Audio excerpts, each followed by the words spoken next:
રીતના અહીંયા ઘર જેવું ખાવાનું કેવી રીતના બને છે, કઈ રીતના બનાવે છે અને ક્યાં.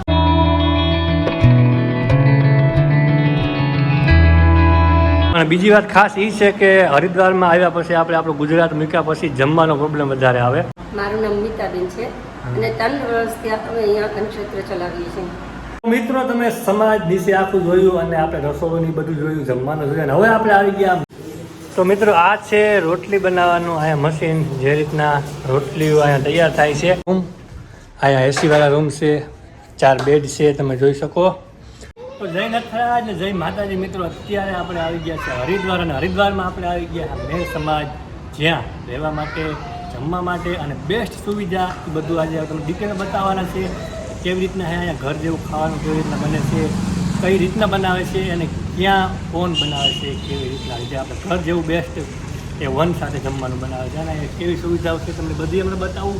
તો વિડીયો બન્યા રહેજો અને સેલ સુધી જોજો, કારણ કે બહારના જે યાત્રાઓ અહીંયા આવતા હોય તેને રહેવા માટે અને બેસ્ટ જે અહીંયા સમાજ છે આપણે મેર સમાજ, તેના માટે થઈને ફૂલ વિડીયો લઈને આવ્યો છું. જોવાનું ના ભૂલતા, એન્ડ સુધી જોજો. જય નથરાજ, જય માતા.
તો જય નથરાજ મિત્રો, અને આપણે અત્યારે છે હરિદ્વારમાં, જે આપણું મેર સમાજ છે.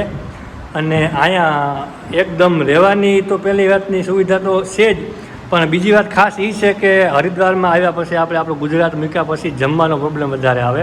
તો આપણા મેર સમાજ હરિદ્વારમાં એકદમ આપણા ઘરથી પણ બેસ્ટ જમવાનું, દાળ ભાત શાક રોટલી આથણા સંભારો બધું જ આજે બેન અને ભાઈ છે અહીંયા રાંધે છે અને હાથે બનાવે છે ઘર જેવું જમવાનું. તમારું નામ ખાલી જણાવી દેજો. મારું નામ વિપુલભાઈ લાપડિયા, કાસ્ટમાં બ્રાહ્મણ. હા બેન, તમારું નામ? મારું નામ મીતાબેન છે અને 3 વર્ષથી અમે અહીંયા કનક્ષેત્ર ચલાવીએ છીએ. હા, 3 વર્ષથી અહીંયા અન્નક્ષેત્ર અને એકદમ ઘર જેવું, અને પૈસા દેતા પણ આવું જમવાનું ના મળે. અને જે પણ આવો મારા અહીંયા જાત્રીઓ મુસાફરો જે પણ આવો તો એકવાર મુલાકાત અવશ્ય લેજો, અને એકદમ બેસ્ટ જમવાનું ઘર જેવું. તો મિત્રો, આ છે રસોડું. અહીંયા જે જમવાનું બધું જે રંધાય છે, બને છે બધું એકદમ ચોખ્ખાઈવાળું, તમે જોઈ શકો વિડીયોમાં પણ. અને બેસ્ટ કામકાજ A1. ક્યાંય પણ તમને ગંદકી જોવા નહીં જડે. અને એકદમ આપણે ઘરે કેમ રસોડું એ રીતનું જ આખું કામકાજ છે, અને ઘરની જેમ જ બનાવે છે અને ખવાડે છે બધાને. અને આ બાજુ પાણીનું છે અને આ બાજુ ચોકી છે થાળી વાટકા વિસરવાની. અહીંયા બધું આ વિસરવાનું છે. અને આ રોટલી માટેનું મશીન છે, એ પણ આપણે બતાવીએ હમણાં, કારણ કે અને યાત્રીઓ બહુ આવતા હોય એટલે હાથે ઘડી અને પૂરી ના થાય એના માટે મશીન છે, તો આપણે એ બતાવીએ હમણાં. તો આ રસોડું છે અને સામે છે એ હોલ છે, હમણાં તમને બતાવ્યો એ. તો મિત્રો આ છે રોટલી બનાવવાનું અહીંયા મશીન, જે રીતના રોટલીઓ અહીંયા તૈયાર થાય છે. અને જાત્રાળુ જાજા હોય એટલે રોટલી માટેનું જોઈ શકો.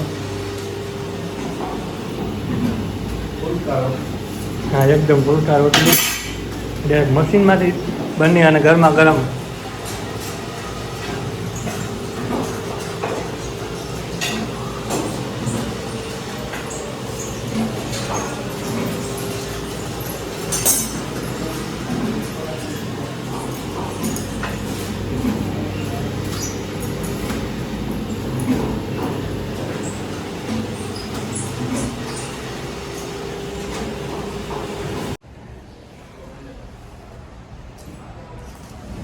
મિત્રો તમે સમાજ વિશે આખું જોયું અને આપણે રસોડું બધું જોયું, જમવાનું જોયું, અને હવે આપણે આવી ગયા મેન રહેવા માટે જે રૂમ છે, એસી રૂમ, નોન એસી, પંખાવાળા રૂમ.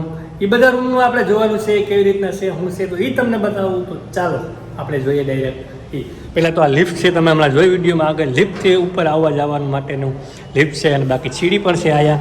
અને આ બાજુ છે રૂમ, તમે જોઈ શકો. રૂમ બતાવું તમને.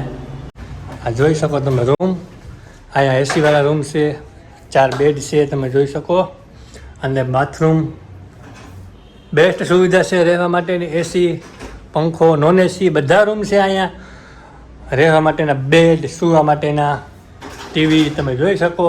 અને હજી પણ 1-2 રૂમ છે, આપણે આગળ જોઈએ. આ બાજુ જોઈ શકો.